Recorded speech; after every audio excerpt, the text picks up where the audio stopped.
BASF. BASF is a name familiar to many audio enthusiasts. In the 1970s and 1980s, BASF logo cassettes were used to record music, copy favorite albums, and even movies onto BASF VHS tapes. The intricate abbreviation BASF stands for more than just a brand of cassettes.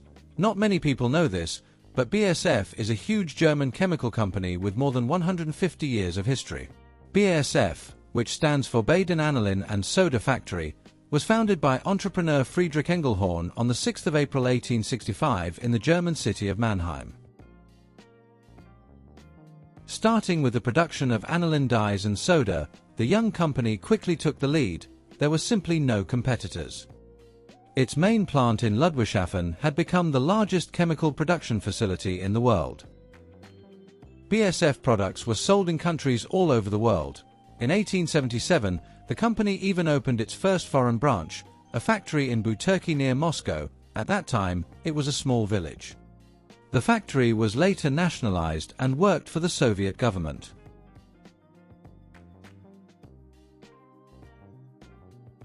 At the beginning of the 20th century, BASF made a breakthrough. The company's scientists developed a method for synthesizing ammonia from air, the Haber-Bosch process, and in 1913, the company was the first in the world to launch it into industrial production. This made it possible to establish the production of nitrogen fertilizers, revolutionizing agriculture. However, the World Wars hit German industry hard. After the First World War, BASF became part of the giant IG Farben, which supplied the country with synthetic petrol, rubber, and plastics. It was then, at the turn of the 1920s and 1930s, that a new area of application for chemistry emerged: magnetic recording. One of BASF's significant achievements was the invention of magnetic tape for sound recording.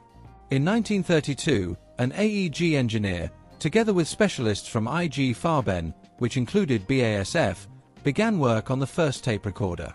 AEG designed the device itself, while the BASF plant in Ludwigshafen developed and produced a new sound medium, a flexible tape with a ferromagnetic coating.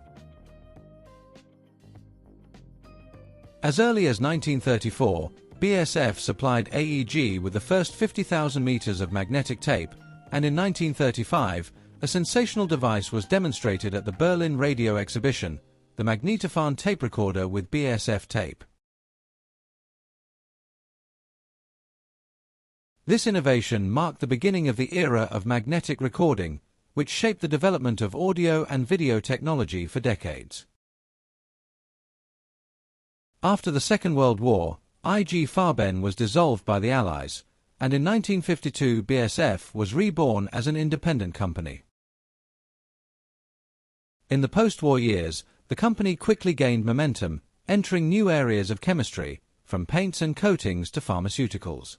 Against this backdrop, magnetic media became an important area for BASF. In 1966, a BASF factory for the production of magnetic tape began operating in the German town of Willstadt. Soon, the company played an important role in the emergence of the most popular audio medium of the 20th century, the compact cassette.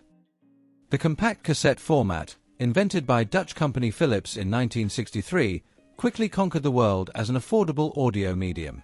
However, Philips initially encountered difficulties with tape quality. BASF, an experienced company in this field, came to the rescue and managed to provide the required quality of magnetic tape where the inventors of the format had failed. Thus, BASF products were effectively at the forefront of the cassette revolution. By the mid-1960s, BASF-branded audio cassettes were already on the market, with 60, 90 and 120 minutes of recording time. In 1969, the company introduced the BASF low-noise cassette with improved performance and even invented a special postal case that allowed cassettes to be sent safely by post.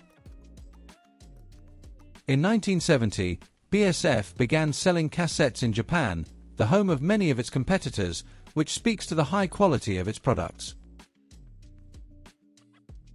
In 1971, the company began equipping its LH, low-noise high-output, series cassettes with a special SM technology security mechanism, 2 miniature guides in the casing that ensured smooth tape winding.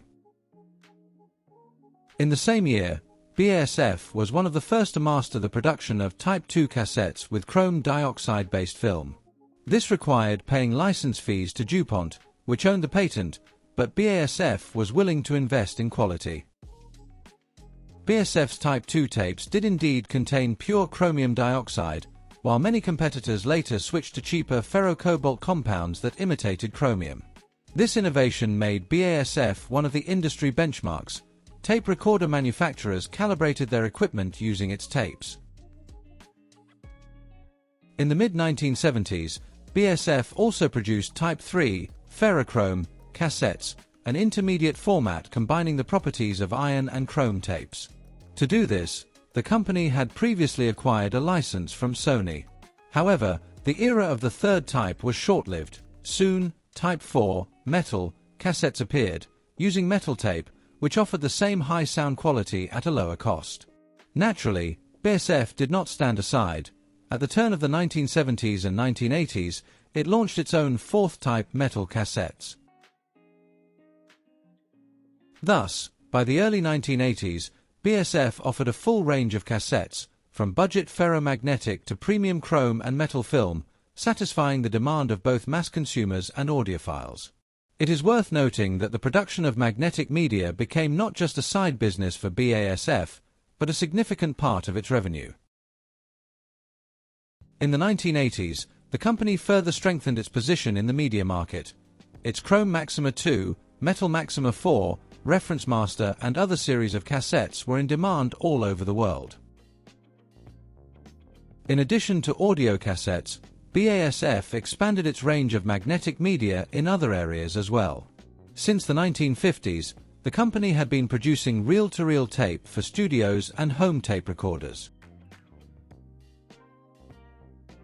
Interestingly, in addition to producing media, BASF also marketed devices such as tape recorders, cassette decks, radio receivers, and even amplifiers.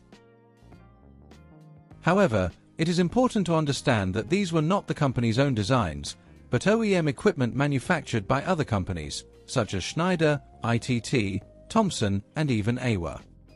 BASF branded equipment was not common, as it was made specifically for individual markets. BASF's main contribution to audio remained magnetic media, and equipment with their logo was more of an exception and a marketing tool. In 1973, BASF began manufacturing floppy disks for storing computer data. And from 1977, the company began producing video cassettes of various standards. Thus, by the 1980s, all major types of media were sold under the BASF brand: audio cassettes, video cassettes, reel-to-reel tapes, computer floppy disks, and later even the first recordable compact discs. By the mid-1990s, it became clear that the era of magnetic media was coming to an end. Audio cassettes were being replaced by compact discs and digital formats, and video cassettes by DVDs. BASF's management recognized this trend earlier than many others and decided to phase out the cassette business in advance in order to focus on its core chemical business. In 1990, BASF expanded its presence in the media industry by acquiring the tape manufacturing business of another German company, AGFA. All these assets were used to create a subsidiary, BASF Magnetics, which was spun off into a separate company in 1991, formerly 100% owned by BASF.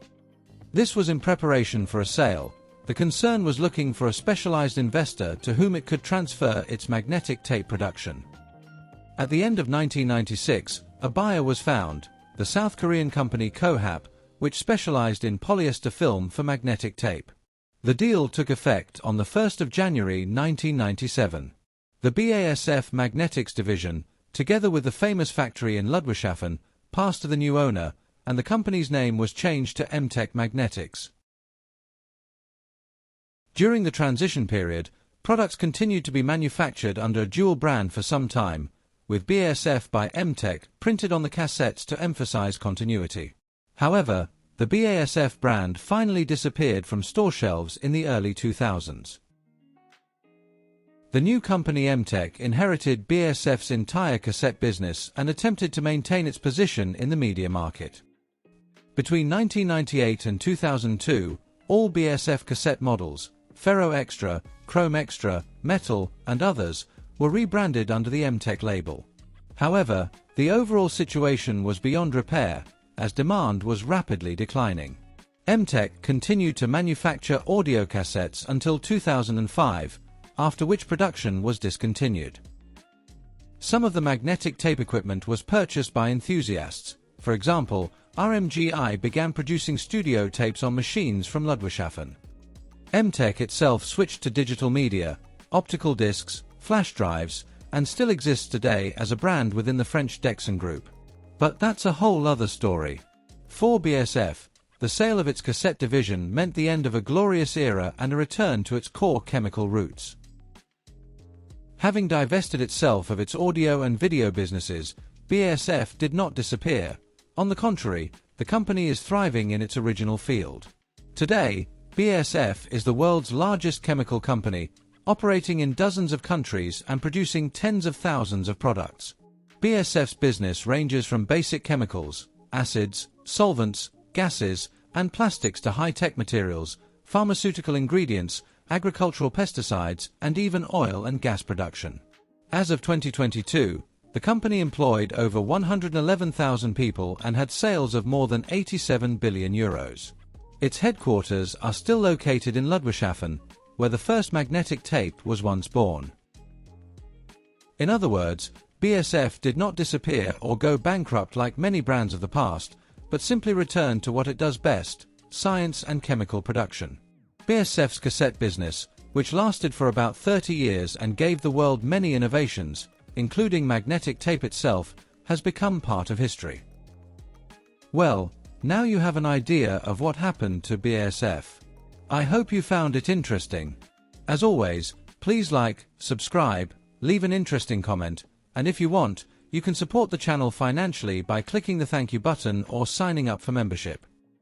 Thank you all very much, and until the next video.